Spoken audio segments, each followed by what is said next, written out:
penutup dari Popheusnya. Hylos Idit masih sama, Chip juga masih sama, tapi mati.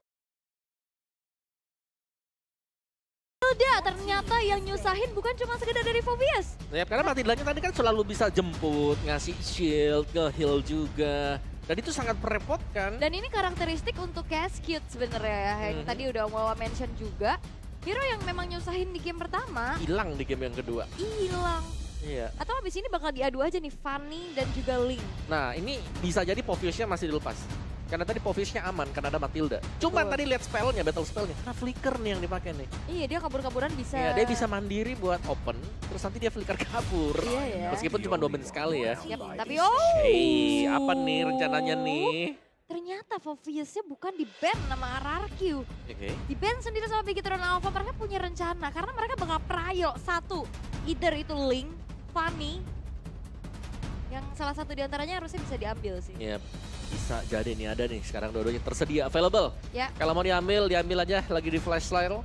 Kosong ya. Dan Atau Harit. Harit oke, Link dulu. Wah, ini kayaknya bakal trade ke Tapi arah. kalau Harit lepas, Lunox kan bisa diambil. Nah, berarti ini bakal ambil Fanny dulu ya untuk Super Cat. Ah, enggak sih, kayaknya bakal dilepas. Mereka bisa Hero setup dulu ya. Ya, prayo ke yang lain, misal Roger untuk di flex. Karena kayak ngeliat Fanny sebenarnya ini hero power banget sih. Dan gak nutup kemungkinan kalau misalkan Fanny dilepas lagi, bisa. Tapi Ruby ternyata yang langsung diambil. Roger.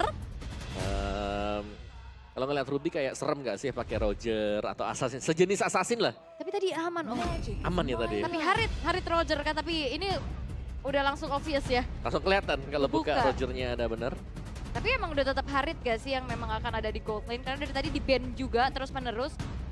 Semenjak di match-match sebelumnya. Dan seremnya Bigetron Alpha, Lunox gak mesti main di gold lane. Di Moreno ya. Moreno ada dari itu power juga.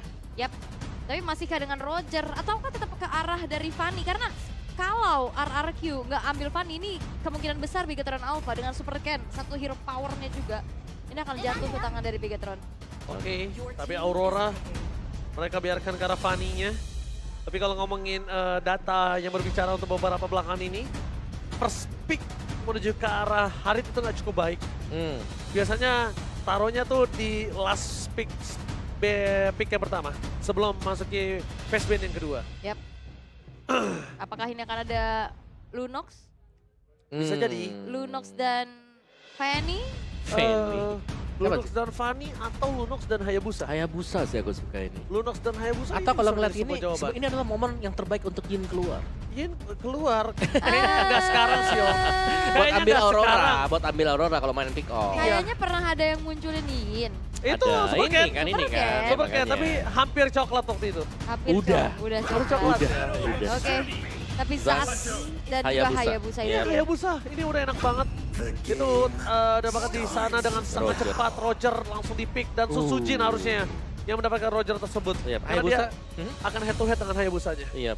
Dan Hayabusa ya mungkin kalau sekedar recordnya Hayabusa sendiri ketemu dengan Roger agak kesulitan ya. Karena Lycan Bounce kan lumayan ngikut. Yap. Dia mau quad shadow kemanapun juga kalau Lycan Bounce sudah dibuka. Dia ngikut ngikor kemana-mana. Tapi ada cross region data nih om. Oke. MPL ID Season 14 menjadi region dengan pick dan win rate Hero Phobius tertinggi dengan 36 kali pick, 67,7% win rate. Dan di kedua itu ada di MPL Filipina 21 kali pick dengan 61,90% Yap. win rate. Nah ini 21-nya Ul. Kalau menurut gua kenapa nggak bisa ke 36 juga? Karena bandnya. Iya dia. Karena di band, bukan di pick. Yap. Sama satu lagi nih, mungkin fun fact buat Popheus sendiri ya. Ketika di minggu awal dia bisa dipergunakan di MPL, Ya. gak ada tim yang mau pakai. Iya. Sampai dengan alter ego pakai pertama. Yes, benar Nino. banget. Nino. Selalu salah satu EXP player yang suka bersinar ya, Nino ya. Tapi menutup ke arah Lolita. Oke. Ini bisa saja menimbulkan efek yang cukup berbahaya kalau misalnya Lolita dibuka. Karena bakal ada banyak crowd control, apalagi kalau Bigetron Alpha mereka udah punya Zac, udah punya sosok dari Hayabusa. Ini sebenarnya mengganggu, Iya. jelas ya. Karena Ruby Karena- bisa di EXP. Benar, karena buat dominatornya dia ini bakal membuat efek slow buat Roger. Yang kalau sudah masuk nih bakal lengket juga nih kena Dominator. Oke, the next board. Yang ditutup kali ini. Oh dikasih Alpha kan? Sorry udah ada jungle ya. Udah ada ini bener-bener berarti udah di ROM XP-nya nih. Gak ada flexibility untuk hierarchy Hoshi. Untuk stop ke arah Hayabusa. Romer seperti apa yang akan dibawa? Apakah ketakutan dari Big Eternal Alpha dengan adanya Kaja tadi di game pertama akan ditunjukkan sekarang? Kaja Atau ya. benar-benar butuh badan nih? Kasih Franco misal. Kayak butuh badan sih aku lebih suka badan ya. Badan Franco. Ya kalau misalnya Gatot. menuju ke arah Kaja aja, Bisa. tapi dan Gatot Kaca ini bisa di XP loh. Gatot Kacanya bisa di XP. Tapi minimal Gatotnya udah dibuka. Minimal Gatotnya ini bisa udah menjadi satu buah tanggung jawab. Wah, yang benar. akan melakukan sebuah tahan badan. Ini ada Broody. Bruno Ada. Digi. Ada Digi nih ya. Digi kalau modern apa tadi digital? Digi, aduh. Nah akhirnya ada Hood kah Om? Enggak Digi dong. Enggak ternyata. Enggak. Tidak Bruno Nah Digi. ini aku mention nih. Ini kekuatan Big Eternal Alpha sekarang. EXP dia Debut pick. Bisa. banyak. Dan Banyak Masya banget. salah satu yang terbaik sekarang. Itu Harit ya kalau ditabrak dengan 3 item Masya hilang. Dan digaruk 3 kali hilang. Yep. Dan biasanya kita tahu ya, dari seorang Super Look, ini dia juga yang waktu itu memunculkan Masya dengan power banget di EXP. Iya. Apalagi di babak playoff kemarin aku ingatnya dia 5 kali main 100% tuh buat Masyanya. Wow, dan visioner sekali Om Wawa ya. Ngelihat dari Jelas. Masya yang akhirnya muncul. Tapi ya harusnya ini Gatot Kaca kemungkinan akan ada di ROM ya harusnya. Romer besar kemungkinan Dan memang. EXP untuk Daren. Terizla lagi kah? Iya, atau Kayaknya sesuatu gua yang tebal. lebih Gatot ke arah Uranus, sesuatu yang Wow. tebal. Oh, Uranus. Wah, nggak ada sisi pasti loh yang benar-benar bisa menghentikan laju dari seorang Hayabusa. Ya mereka akan mengandalkan 2 berarti ya. Early game buat Suzuki, late gamenya nanti buat Skyler. Tapi kalau melihat bagaimana draft yang terjadi sekarang ini, Big Eternal Alpha mereka kuat banget. Iya, mereka kuat banget dan jujur. Agak cukup worry untuk hierarchy Hoshi untuk di game kedua kali ini. Dan bisa saja, bahkan kemungkinan 2-0 ada di depan mata. Wow, ya. Tapi tergantung EXP-nya sih. Karena kalau kita melihat ada Uranus kan yang dipakai. Yes. Ini Dairen wajib buat bisa nge-buying time buat yang lain. Apalagi terutama buat Haritnya cepat menjadikan itemnya. Ya, dan kembali lagi, mungkin 2 badan di depan sana dengan Uranus dan juga Gatot Kaca. Ini bisa menjadi sebuah badan untuk seorang Roger dari Suzuki. Dan mari kita menyaksikan match point.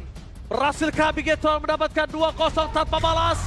Atau bahkan game ketiga akan dipaksakan oleh RRQ. Match of the day, mana tepuk tangannya IPL?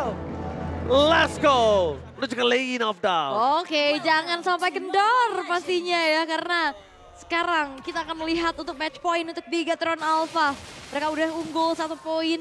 Dan sekarang dengan draft yang solid, dengan draft yang cukup kuat juga, bagaimana dengan adanya satu sosok Masya, debut pick di MPL Indonesia Season 14 dengan cukup baik kali ini pun membuat dari power untuk late game ini juga bisa dipegang nantinya untuk RRQ. Oke, tapi lihat di depan sana Idok. Mencoba dipaksa untuk mundur ke arah belakang. Damage yang diberikan dari seorang Ki. Ini masih terlalu sakit. Dan Idok kali ini benar-benar mengcover dengan sangat baik pergerakan di seorang Rincia. Masih membutuhkan waktu untuk Susujin. Tapi dari Skylar di depan sana, Retribution dia berhasil didapatkan. Tapi Susujin kali ini mencoba untuk mengejar seorang Super King. Dengan tidak adanya Kotsinu, dia bisa termakan begitu saja. Berbahaya. Yep. Dan emangnya juga lumayan terpressure ya dengan Ruby yang dipakai sekarang, Ruby Gold. Yap. Yang dibawakan juga dari bagian topnya lihat ada freeze lane yang dilakukan Dairen. Karena untuk di early game selama belum punya Heptasis seharusnya Super Look akan lebih tenang-tenang sedikit nih. Ya. Gak terlalu galak dia. Dan juga kayak emblem yang dibawakan sama RRQ, mereka benar-benar main defense, mereka benar-benar tahan badan di depan, sampai akhirnya nanti damage dealer mereka dari Sutsujin dan juga Skylar. Sebaliknya, untuk dari Big Etron dia damage banget dari tadi. Kita lihat. Dia full banget damage, sedangkan dari seorang Super Ken kali ini dia harus lebih aware masuk ke rumput, gak boleh sembarangan sih. Yep. Masih di poke juga, jadi saling adu poke untuk sementara waktu. Dan ini adalah posisi yang cukup tidak menguntungkan untuk Super Look karena benar-benar di pressure juga, jadi ada sedikit gold plate yang bisa didapatkan Dairen. Oke, tapi lihat dari Dairen, dia jangan sangat kuat untuk melakukan clear minion. Dan ketika udah Turtle muncul, membuat beberapa asuka dari tim RRQ mencoba melakukan zoning out terhadap seorang KYY. Fokus mereka akan mendapatkan objektif dari awal karena ini berbeda dengan adanya posisi mereka di game yang pertama. Super Ken bebas dapetin Purple Buff, bebas untuk melakukan Soul Test. Dan Retribution akan di depan sana. Shadow Kill udah keluar, berhasil menunjukkan seorang Ido tapi Revitalize FTD for this time bersama dengan Ade Retribution. Turtle Sleeve di tangan dari Suzuki. Wah itu setupnya bagus banget ya, karena Frigate Glacier juga tadi dibuka.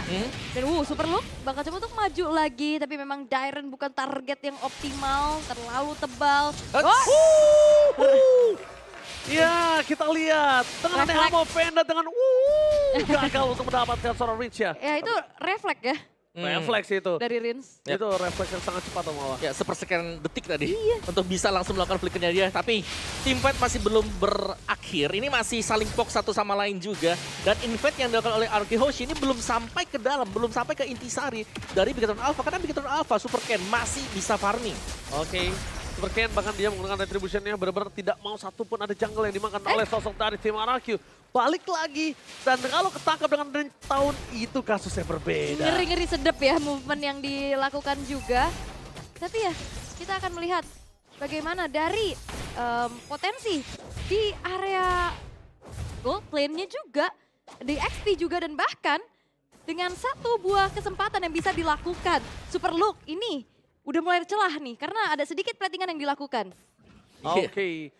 Tapi nampaknya dengan audience prediction tadi 91 ternyata bertambah kali ini dari 12%. 3%. Nggak Naik masalah. 3 ya, 3% ya. tetap angka. Betul. Iya. 3% tetap angka. Tapi lihat review mereka Avatar of benar. Guardian. Wow, mencoba untuk menangkap di mana posisi dari seorang Hayabusa dan Super Kane. Dan Super Kane karena Kochino, ini berbahaya untuk dirinya. Retribution yang on point, mundur ke arah belakang, tapi Sober Low fokus menuju ke seorang Idok. Berhasil ditangkap dengan Glacier. Membuat permasalahan dari tim RRQ, mereka memaksa tim fight lebih. Dengan Like and Pound, tapi ke arah Moreno. Dan akhirnya Disengage adalah satu-satunya jawaban untuk tim RRQ. Alright, masih cukup bersabar, punishment dilakukan juga, tapi Dairen ini akan berada di lini paling depan, dia yang akan coba untuk memakan nantinya damage dari Super Look dan juga Super Ken. Ya, first item untuk Super Look selesai ya. Ada satu Heptasis juga. Satu jaminan untuk bisa memberikan burst damage setidaknya ini ke marksman atau ke mage dulu nih. Oke, dan Dairen ini benar-benar tugasnya men-zoning out, nempel ini. Wah, apalagi ketemu Ki kan. Ki Iya. untuk Grok sendiri gak punya magic defense. Iya, ketempelan Iya. loh. Ini kalau misalnya 2 turtle diamankan RRQ, ini udah langsung snowball banget sih RRQ. Haritnya punya power, Ruby-nya nggak bisa ngelakuin solo pick off, jadi RRQ-nya punya kesempatan untuk melakukan pick off ke arah bottom lane. Yep.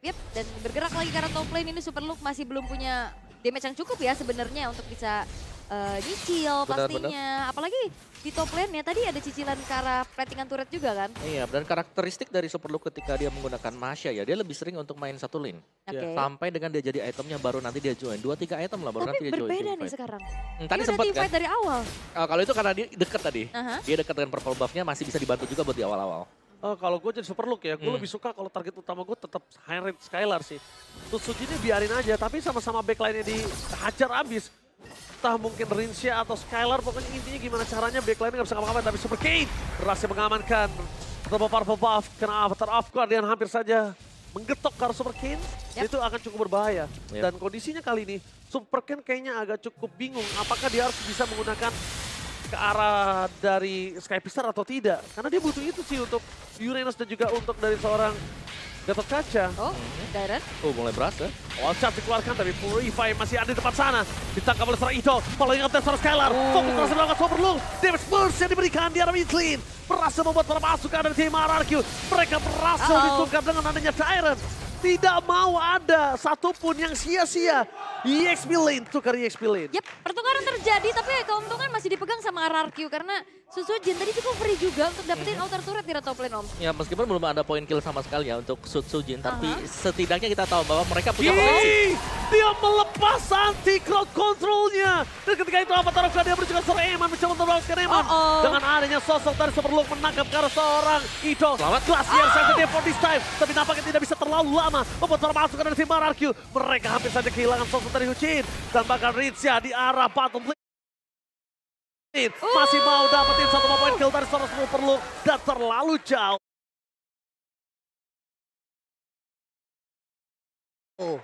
Bahkan gak berhenti, Dairen. Oke, Dairen.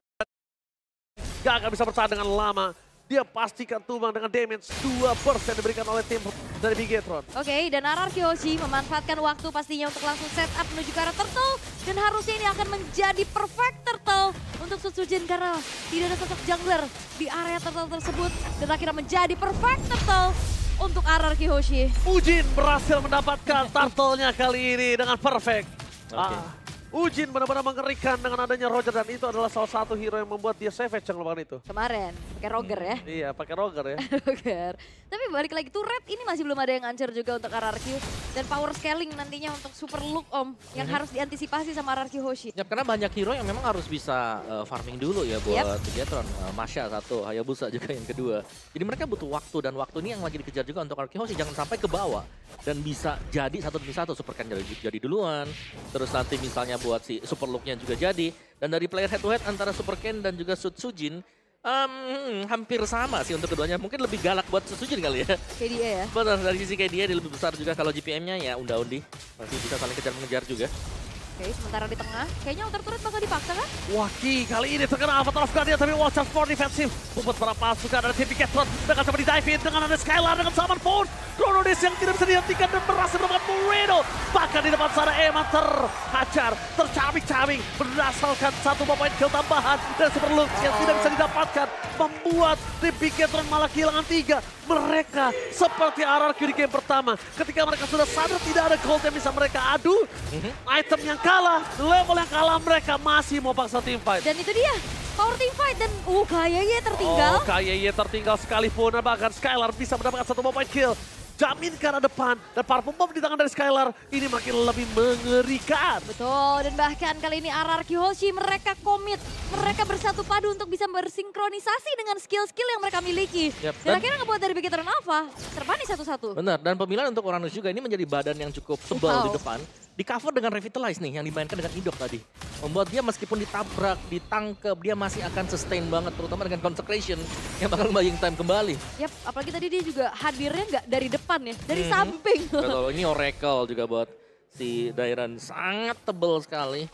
Sangat sulit buat bisa langsung di pick off. Apalagi Hayabusa nih ya, yang akan kebagi nanti buat shadow kill-nya. Iya, abis itu Dairan pakai Winter Crown deh. Wah. Kan biar dia nggak bisa di solo pick off. Iya benar. Udah ada Purify. Winter Crown abis itu ganti Immortal, udah kelar. Makin waktu banyak banget yang dibuat oleh seorang Dairan. Kalau Winter Crown lagi team fight, kebagi ke temennya. Iya, kasihan banget ya. Oke, tapi Lord Retribution dari seorang Supercat berhasil mendapatkan Retribution tapi dengan tidak adanya lagi Cochero dikejar begitu saja. Target utama mereka Supercat, Laker Pouch ke arah yang lain dan Supercat Shadow Kill terbagi menjadi 3 dan bahkan hanya coba untuk menyelamatkan dirinya tidak ada. Cochero-nya masih cooldown. dan ini terjadi lagi ya, dapetin ke arah Lord, namun terpick off. Akhirnya ngebuat dari Lordnya tidak bisa diutilize semaksimal itu. Ya, primadona selama match kali ini selalu ada di tangan Lord, diperebutkan tapi tidak dijaga. Wow. Nah ini, Lordnya memang sudah spawn. 10 second untuk Super Ken. Tapi lihat bagaimana zoning buat RRQ Hoshi. Ini sudah ada di depan base tepat Bigetron Alpha. Gak bisa keluar loh sama sekali. Wah ini ternyata bukan cuma sekedar setengah map jalan ya. Baru Iya. juga keluar rumah. Baru keluar, tapi lihat di depan sana perpasukan dari tim RRQ mereka terpancing dengan adanya Purify. Glacier menangkap perpasukan dari tim Bigetron, kehilangan Skylar. Tidak ada damage sama, tapi nampaknya Sujin berhasil memberikan Laken Pounce dan Shadow Kill ke arah bottom lane. Mundur ke arah belakang, kabur begitu saja dari tim RRQ membuat disengage. Yang kerugiannya masih ada di tangan dari RRQ sih sebenarnya. Iya dan RRQ harus sadar gak sih dengan adanya power of counter initiate Yep. dari Grok. Dan juga nabrak sih tadi. Dari Super Ken yang selalu nabrak kan. Dia nge-spam aja tuh Thunderclap-nya dia. Dan secara terus-menerus kita melihat akan seperti apa nantinya juga untuk Masha ya. Karena tadi ada DOD untuk second item yang baru selesai juga. Bahkan Endless Battle juga selesai untuk Super Ken. Akan ada True Damage sebagai Hayabusa ini. Sedangkan goldnya masih dipegang RRQ Hoshi. Mereka masih pegang sepedan Winter Crown buat Dairon. Nah, Itu dia. Iya. Barengan kita lihat, udah bersama-sama kita asumsikan, tapi ternyata memang beneran akan terjadi. Oke, dia udah punya Thunder Belt ya buat first itemnya tadi. Kayak udah slow, terus dapat hybrid defense juga. Yep. Masih ada Winter Crown. Ada Oracle lagi kan. Pakai Oracle buat revitalize atau buat nge-heal sendiri. Iya, regennya makin kenceng ya kan. Alright. Dan itu yang harus diselesaikan ya PR untuk Bigetron karena balik lagi ini Diren bakal jadi satu pengganggu pastinya di sosok terdepan. Benar. Sementara kalau dari RRQ mereka juga harus ngejawab gimana caranya agar trigger dari Watchard sih. Karena dari Watchard menjadi satu sosok penentu juga untuk counter initiate yang bisa dilakukan oleh Bigetron Alpha. Iya, menurutku selama Purify masih ready buat RRQ Hoshi, mereka nggak perlu takut sama sekali buat engage. Ini nih modelan-modelan daerah yang udah bakal coba diganggu. Walaupun dengan ada omong pendek sekalipun nggak masalah. Karena dia masih ada Winter Crown. Tapi dengan sangat sigap para pasukan dari tim RRQ, mereka mau tetap nge-zoning out. Walaupun Super Ken terbelakang di depan sana, ini berbahaya. Idok bisa menangkap Super Ken. Tapi calculate-nya masih miss. Untung dengan sangat cepat dari Super Ken keluar dari jeratan seorang Idok. Ya, Coach Shadow yang langsung tepat mundur. Yang pastinya sekarang Scalar pun sudah selesai dengan satu modifan Glaive dan Sun Sujin. Red Dragon Spearom. Jadi S ya, buat bisa mengejar untuk menambahkan juga efek dari critical yang diberikan. Dan ya itu berarti akan ada potensi untuk Sutsujin bisa melakukan solo pick off juga ya terutama. Oh, KYY cukup berbahaya karena lagi-lagi ya poke damage magic itu yang ngebuat akhirnya KYY pun masih bisa kecicil sedikit demi sedikit. Dengan Frigate Glacier gak berasa, tapi lama-lama kalau sering-sering juga hilang gak sih? Iyalah. Seperempat, lama-lama setengah bar. Lihat, dia benar-benar nggak bisa terlalu lama, tapi I'm offended. Mencoba untuk memaksa ke arah daerah dengan Winter Crown yang masih ada di tangannya itu nggak cukup Skylar solid. target. Skylar menjadi target utama sama Force ke arah belakang. Langsung ada Shadow Kill. Skylar! Kali ini mereka berhasil menyamakan Skylar dan bahkan Darus Super Kill. Terlalu jauh, berhasil dimakan oleh para pasukan dari tim RRQ. Dua divide yang berbeda, berhasil menimbulkan triple kill. Dan salah satu tidak, Media! Terlalu banjir Maniac untuk hari ini dan bahkan Sutsujin tidak mau lepas dari tren yang ada hari ini. Oh, dan bahkan one strike push, mereka gak butuh Lord, mereka bakal paksa di arah tengahnya. Oke, one strike push di tangan dari RRQ menuju ke arah base dan membuat para pasukan dari RRQ berhasil memecahkan base turret yang mereka miliki. Lihat, bermain dengan pelan, biarin wave-nya kelar dan RRQ membuat Bigetron berbangsa di game yang ketiga.